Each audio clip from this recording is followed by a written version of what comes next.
Jag ska testa en ny metod som riktigt är på tapeten för tillfället. Jag har bara ett stort problem. Jag har endast med mig 5 stycken beten och kommer otur den här ån då den är helt fullt med stock och stenar och det vassa bräte, så kan man sätta de här på bara någon timmes fiske. Så när jag satt alla de här i botten eller om jag har otur i träd så är det game over för mig. Så vi kan säga att jag har 5 stycken liv idag och när de där liven tar slut, ja, då är det slutfiskat. Och metoden som är på tapeten för tillfället, det heter nedfiske. Och då fiskar man en sån här nedjigg som egentligen tycker jag bara ser ut som en ful stubbe. Men det kan vara riktigt effektivt, särskilt om fisket är trögt och är det kallt i vattnet.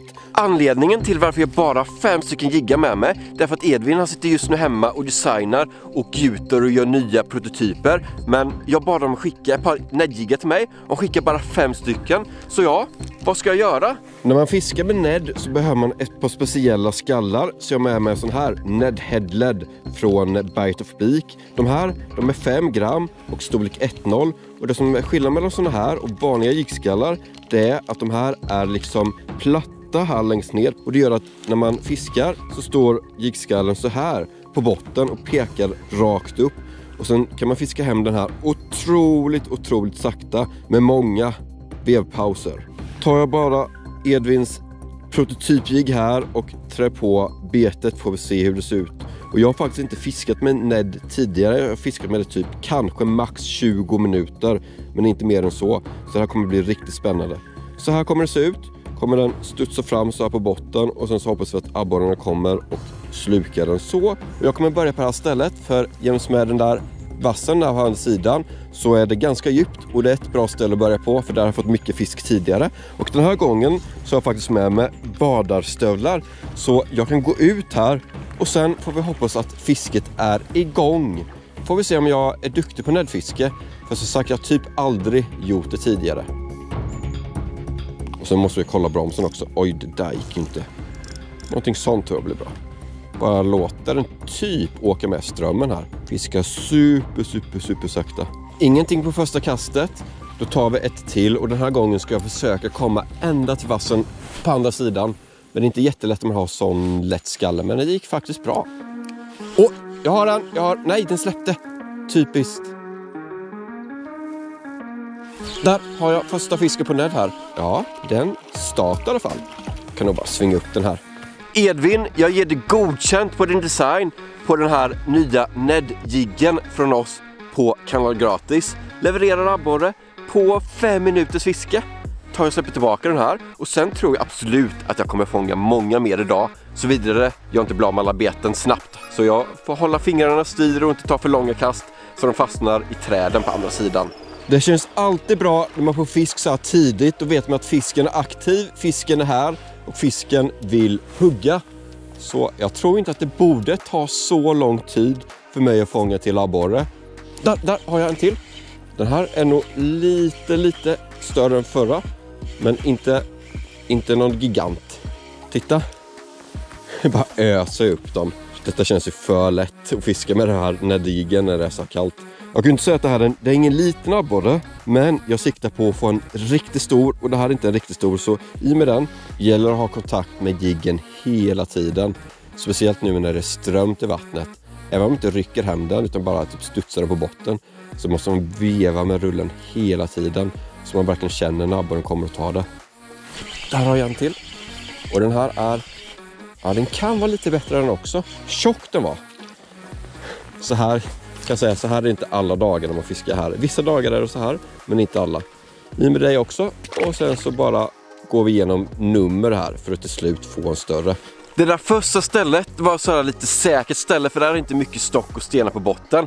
Men nu bör vi komma till lite farligare territorium. Jag håller på att trilla i också. Men här så är det en djuphåla och det är också bakvatten, så här samlas det mycket stock och sten. Så här brukar man fastna mycket. Men hälften vågat, vad säger man? Friskt vågat, hälften vunnit. Så då hoppas vi att jag kommer vinna nu.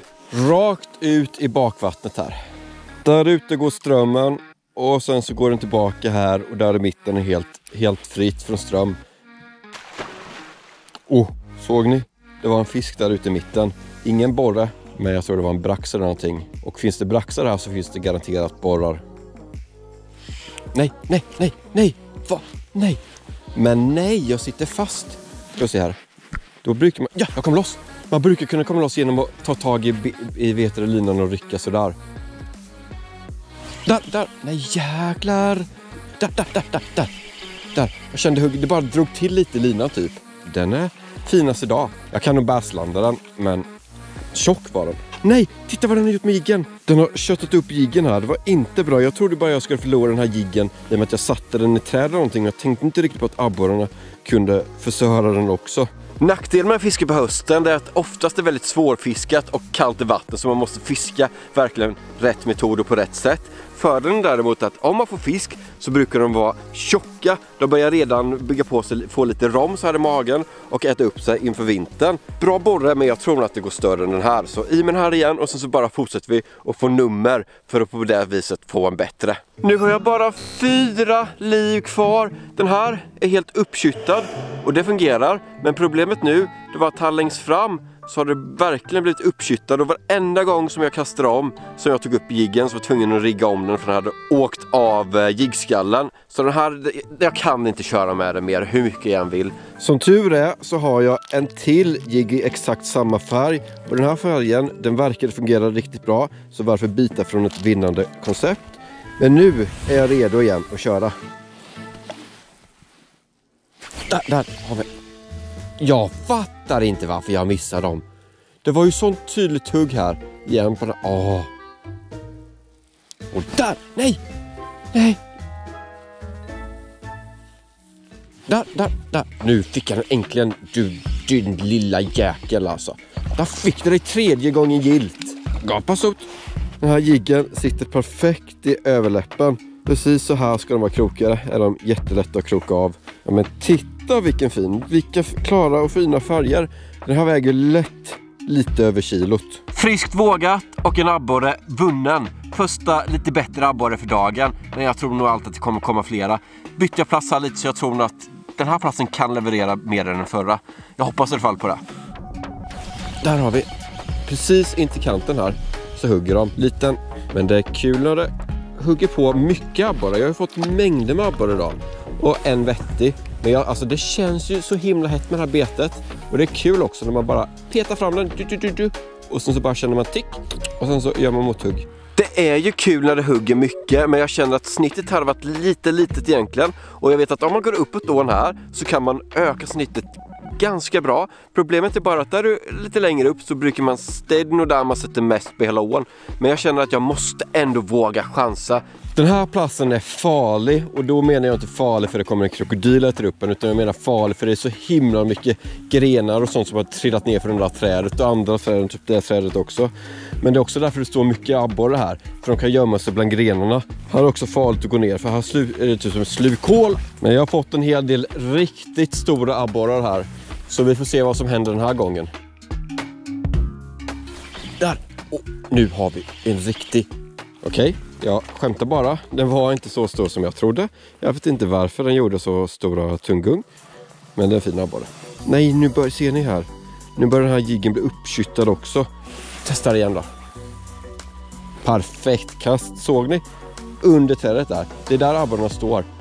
Där har vi en till. Kom, så vi se här. Jätteliten. Vad är det här? Och väldigt mörk var den här också, till skillnad från många andra. Det var precis när jag kastade under trädet där. Så nu ska jag kasta så. Nej. Vad i? Nej, jag sitter. Säg inte. Jag råkade ta över bygeln. Kastade upp i trädet där uppe. När jag skulle ta i. Och sen så flög jiggen av. Måste gå upp hela den här branta backen. Aj, jäklar, trillar ner här. Det är så himla halt och brant. Ska vi se här. 1, 2, 3. Aj. Nej. Shit vad halt. Det här. Ett riktigt bakslag för mig. Nu har jag bara 3 liv kvar. Jag har ingen exakt likadan färg kvar, men jag har en ljus och sen så har jag 2 lite mörkare. Och eftersom jag kört med de ljusa tidigare så kan jag testa en lite mörkare. Se om det gör någon skillnad med sån här lite guldglitter. Och det här är liksom inga färger som vi kommer att lansera eller någonting, utan det här är spillplast som Edvin har gjort de här på. Men jag tycker ändå färgerna har lyckats få till. Min favoritbacke i hela den här ån är livsfarlig, hal och sen så helt plötsligt här nere så bara blir det slukhål. Och inte nog med det, för här framme så är det bara en kant rakt ner. Så skulle jag gå ett halvt steg för långt så kommer jag sjunka ner, ja, ni ser inte, men upp till mitt bröst. Jag får inte kasta för hårt för då kan det hända att det blir bakslag. Men jag vill ändå kasta, nej. Tror inte jag kastar rakt upp här. Jag bara knycka till här. Scheisse. Det där höll på att gå riktigt illa. Men jag fick ner jiggen. Men kom igen då. Jiggen åkte av lite. Kroken är fortfarande vass. Och sen har det blivit en knut här på. Men här tror jag att det går att fixa rätt så lätt. Det är bara ett halvt varv runt så här. Där, perfekt. Exakt där jag ville. Se nu när jag kommer få en fisk här. Hade den på direkten. Där har vi en. Och den är inte stor. Känns som jag ska byta ställe igen. Det är mycket småfisk. Jag har tappat en hel del här också, men jag tror de är små. Hej då. Nej, av någon anledning så är snittet för smått här också. Så det blir att testa ett till ställe. När man kör näddfiske så är det väldigt viktigt att ha känsliga saker. För du vet, när man bara studsar sakta fram den där näddjiggen på den där näddskallen som väger jättelite, så måste man känna när abborren hugger. Så därför så kör jag idag med ett finesse abborre setup. Jag kör flätlina och det är jätteviktigt. Jag tror inte det fungerar alls med en lånlina eller fluorokarbon, utan du måste ha flätlina. Jag har ganska tunn, den tål 8 kilo.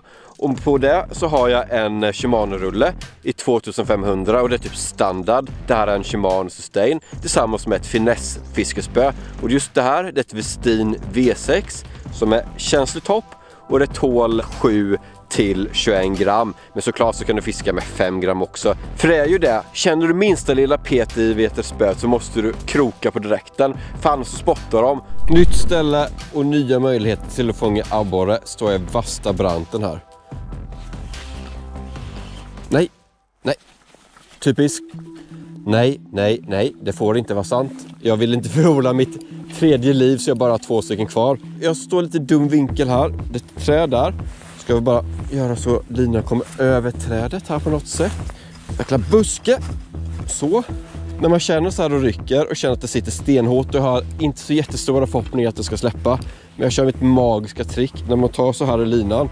Och sen så ser man till så att den snattas upp. Ja, den kom loss. Ja, det där tricket har räddat många av mina beten. Såklart så sitter jag fast igen. Får vi se om det här lyckas 2 gånger i rad. Ja, det gjorde det. Nu vevar jag på. Ja, tar vi ett tillkast här. Nej men... jag får loss. Nej, vet ni vad? Det här må vara ett bra ställe. Men jag har fastnat, vad är det, typ 3 gånger på 2 kast. Så nej, det är inte värt det.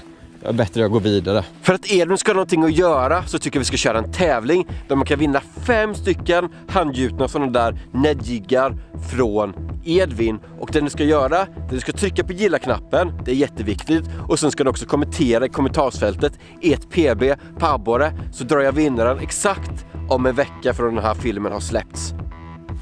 Där, ja, får vi se här. Ja, jo, här har vi större snitt. Vad mörk den här abborren var. Får jag bara hoppas att inte jiggen blir för uppskyttad. Hej då. Nej. Va? Vad är detta? Jag sa ju att det är mycket grenar och sånt den här ån. Jag har haft väldigt tur att jag inte fastnat än i botten. Men att det varit en abborre och ett trädkast som har gjort att jag har blivit av med 2 liv är ju bara lite... Ja, det är lite flyt. Där.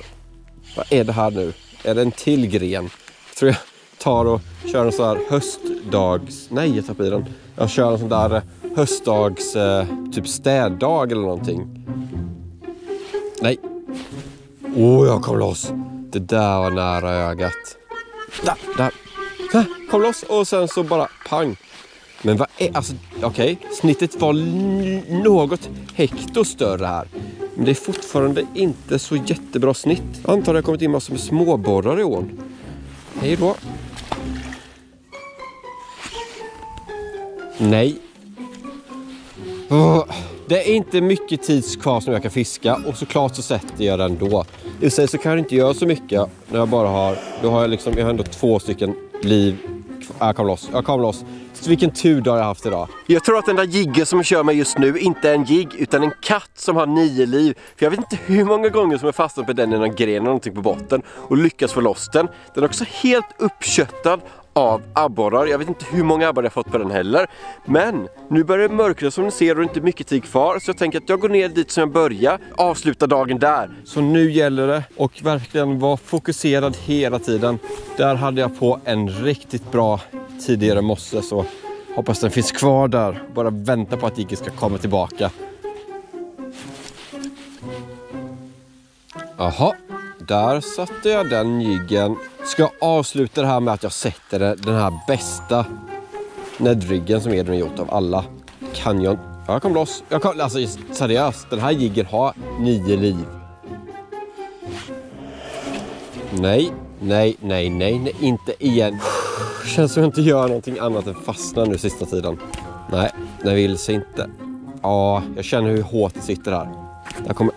ont i fingrarna gör också. Jag kommer aldrig få loss. Och när man drar av en lina så är det viktigt att inte rycka för mycket upp och så här. Utan du måste dra rakt bak. Annars finns det risk att spök går sönder. Låser jag den här rullen genom att sätta fingrarna där. Och sen så bara backar jag rakt bak och sen så gick det sönder. Precis som den här fiskedagen så eran med jiggen som hade 9 liv över. Och se till att trycka på gilla-knappen. Prenumerera för att inte missa kommande filmer. Och sen kan du också följa oss på Instagram. Länkar i beskrivningen. Och sen kan du kolla in våra andra YouTube-kanaler från andra länder. Också länkar i beskrivningen. Sen får du inte missa Sportfiskemässan som är 18-20 mars. Eller vår nya podd så snart kommer att släppas. Kanal Gratis-podden. Ha det bra alla storfiskare så ses vi nästa gång. Tja!